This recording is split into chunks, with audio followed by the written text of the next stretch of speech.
मैं उन चारों को कह रहा हूं कि आओ निकल कर आओ सीमांचल की सरजमीन पर और बोलो ओवैसी के बारे में तुम में दम है तो बताओ, बताओ आके तुम लोग। अख्तरुल ईमान का आपने हमेशा साथ दिया। अख्तरुल ईमान ही ने बता दिया आपको कि कैसे चार तो भाग गए, बंदरों की तरह दीवार कूद कर भाग गए। मैं उन चारों को कह रहा हूं कि आओ निकल कर आओ सीमांचल की सरजमीन पर और बोलो ओवैसी के बारे में तुम में दम है तो बताओ, बताओ आके तुम लोग। और हद तो ये हो गई, यहां के जो विधायक हैं, यहां के जिसको आप और हमने उनके लिए बड़ी मेहनत की, आपने क्या क्या किया अल्लाह ही जानते हैं। वो क्या किए, तेजस्वी से दौलत लिए दुबई में होटल खोले, दुबई में होटल खोले। होटल का नाम क्या लिखा, हैदराबादी बिरयानी। चलो शुक्रिया आजाद, कम से कम तुमने हैदराबाद को याद तो किया अपना जमीर बेचकर। अब बताइए आप ये कैसे लोग हैं। मगर हमारी तारीख गवाह है, करबला के मैदान में इमाम हुसैन को शहीद करने वाले गैर नहीं थे, मुसलमान थे। करबला के मैदान में इमाम हुसैन के साथ नमाज पढ़ते थे और नमाज के बाद आले रसूल पर तीर बरसाने वाले मुसलमान थे। टीपू सुल्तान को शहीद करने वाले गैर नहीं थे, मुसलमान थे। सिराजुद्दौला को नुकसान पहुंचाने वाले मुसलमान थे। तो हर दौर में यजीद, मीर जाफर और मीर सादिक रहे हैं, मगर हमको उनसे सबक हासिल करना है। मेरे भाई, अब की बार हम इन गद्दारों से दोबारा नहीं डसे जाएंगे इंशाअल्लाह ताला। मुझे यकीन है कि आप ये नीतीश कुमार और तेजस्वी यादव ने अपने इख्तिदार के नशे में, गुरूर में और इख्तिदार की दौलत का गलत इस्तेमाल करके उन्हें सीमांचल की आवाज को खत्म करने की कोशिश की। मैं नीतीश कुमार, तेजस्वी यादव को, नरेंद्र मोदी को कहना चाहूंगा कि तुम जमीर फरोशों को खरीद सकते हो, तुम अपने इख्तिदार और दौलत की बुनियाद पर, मगर तुम सीमांचल की आवाज को कभी नहीं दबा पाओगे। सीमांचल की आवाज उठेगी इंशाअल्लाह ताला, सीमांचल की लड़ाई जारी रहेगी।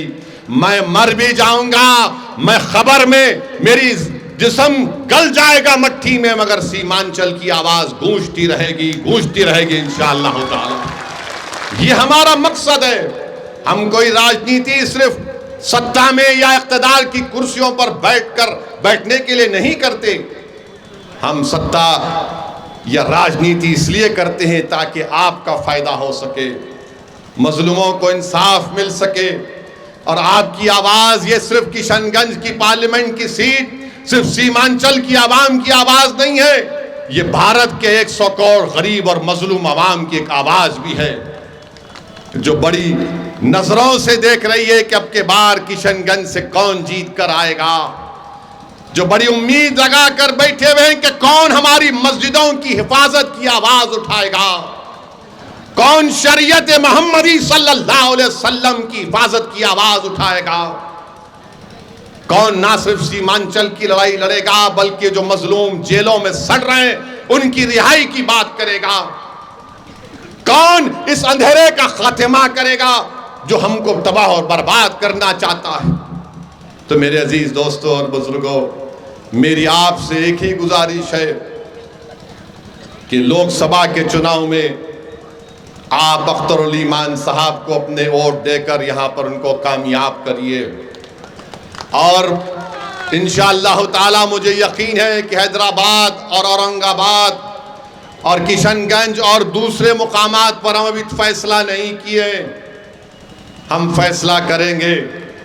अब की बार भारत की लोकसभा में असदुद्दीन ओवैसी, इम्तियाज जलील और अख्तरुल ईमान और दीगर लोग इंशाअल्लाह जीत कर जाएंगे।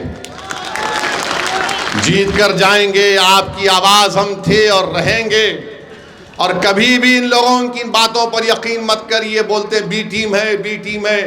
अरे नीतीश तो कितने मर्तबा कुलाटी मार चुका है। माने अगर गिरगुट को और नीतीश को साथ रख दिया जाए तो गिरगुट भाग जाएगा, इससे मुझे बचना है। इतने रंग नीतीश बदल देते हैं, मगर जिम्मेदार तो यही गठबंधन के लोग हैं। यही लोग बार बार पुकार पुकार कर कह रहे थे गठबंधन ऐसा कर देगा। अच्छा, ये जो 4 जले गए, तुमने क्या किया सीमांचल के लिए बताओ? तुमने दुबई में बिरयानी की होटल खोली, क्या तुमने किसी गरीब के घर में चिराग जलाया? तुमने दुबई में जाकर होटल खोल ली, मगर तुमने सीमांचल के नौजवानों के ख्वाब को पूरा करने के लिए क्या किया? तुमने क्या कोचा दामन में अलीगढ़ मुस्लिम यूनिवर्सिटी का कैंपस शुरू किया? मुख्यमंत्री तुम्हारा, डिप्टी चीफ मिनिस्टर तुम्हारा, पूरी हुकूमत तुम्हारी, पुलिस तुम्हारी, नौकरशाही तुम्हारी। अरे तुम कमजोर हो, तुम्हारी कोई कीमत नहीं है। कीमत अख्तरुल ईमान की है, क्योंकि अख्तरुल ईमान के पास ईमान है। मेरे अजीज दोस्तों और बुजुर्गों, ये इन बातों को आप जरा संजीदगी से गौर करिए। और जो लोग मजलिस पर तनकीद करते हैं, मजलिस फिरका परस्त पार्टी है, नहीं है मजलिस। हम किसी समुदाय के खिलाफ ना थे, ना है, ना कभी रहेंगे इंशाअल्लाह ताला। जो इल्जाम लगाते हैं, बताओ मेरी कोई तकरीर बताओ जहां पर मैंने किसी समुदाय के खिलाफ बात कही हो। मेरा मकसद एक ही है कि भारत का संविधान जिसको बाबा साहेब अम्बेडकर ने बनाया, उस संविधान को सामने रखकर गरीब और मजलूमों से इंसाफ हो। भारत के वजीर आजम आप देखे होंगे, दुबई गए थे, दुबई के शेख से मिले, या हबीबी, इतना उसको गले लगा लिए, इतना गले लगा लिए कि वो भी परेशान नजर आ रहा था। भाई क्या मोहब्बत है। मोदी जी, कभी हमको भी आप गले लगा लेते, बिल्किस बानो के सर पर हाथ रख देते, बोलते तू मेरी बेटी है। मगर मोदी जी को उस शेख से बड़ी मोहब्बत है। मोदी जी कभी आप देख भी लेते कि महरौली की मस्जिद को शहीद कर दिया गया। आपकी पार्टी में एक भी मुस्लिम एमपी नहीं है मोदी जी, आपकी पार्टी में एक मुस्लिम मिनिस्टर भी नहीं है। और मोदी जी बोलते सबका साथ, सबका विकास, सबका विश्वास। ये बोलने में अच्छा लगता है, अमल तो होता नहीं है। अब बीजेपी कह रही है 370 लेकर आएंगे।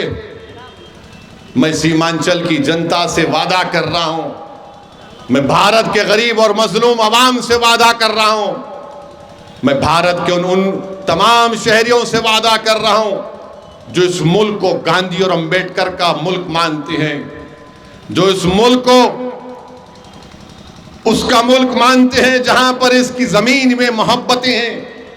हम पूरी कोशिश करेंगे कि तीसरी मर्तबा भारत का प्रधानमंत्री नरेंद्र मोदी ना बने। हम पूरी कोशिश करेंगे इंशाअल्लाह ताला, हम पूरी कोशिश करेंगे कि दोबारा बीजेपी सत्ता में ना आए।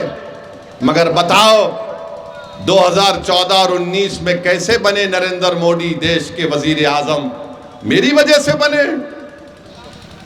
आप इनसे पूछो जाकर, ये तेजस्वी से और ये गठबंधन के लोग ओवैसी की वजह से बने।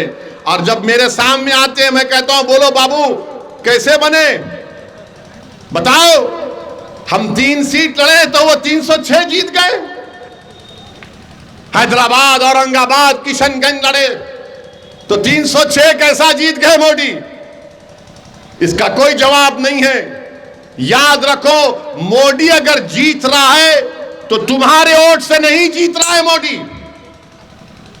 मैं खुलकर कह रहा हूं आज आपसे, मोदी अगर जीत रहा है तो तेजस्वी यादव का यादव मोदी के गोद में बैठकर कह रहा है कि तू मेरा नेता है।